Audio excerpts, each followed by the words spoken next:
Maayong hapon, diri sa Ebanghelyo, gisaway nila si Kristo. Unsaon man niining tawhana, paghatag kanato sa iyang lawas aron kanon, unsa tawakwak? Mga igsuon, kadaghanan bitaw nato, basta gani i-criticize or sawayon. Either mo palayo ta, dayon maguol kay gidibdib, or paliton ang away ug mubalos pero tan-aw ang atong Ginoo. Instead nga mo palayo og dibdibon ang kasakit or mubalos, iya hinuong gidungagan kay kampante siya nga mauni ang kamatuoran, dili ko magpaapekto.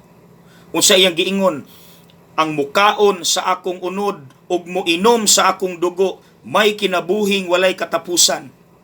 Wala bakuya. Because he knows maunay kamatuoran.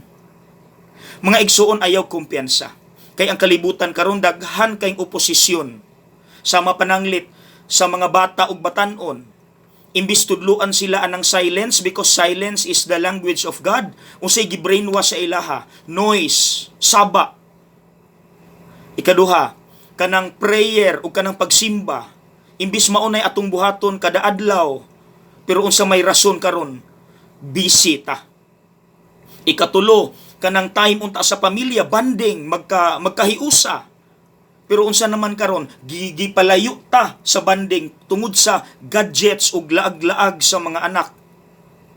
Ikaupat, kanang musunod ta ni Kristo pinaagi sa pagpasan sa krus, unsay gitanyag sa kalibutan, instant.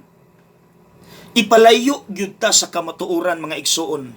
Mao nang atong pangayoon diha sa pagampo nga Lord, kung ako ilang i-criticize, ilang sawayon tungod kay nagsulti ug nagbuhat kog maayo, Lord, mas madasig pagid-unta ko nga musulti ug mubuhat sa unsay sakto, ug ako kining barugan, Lord. Amen. God bless.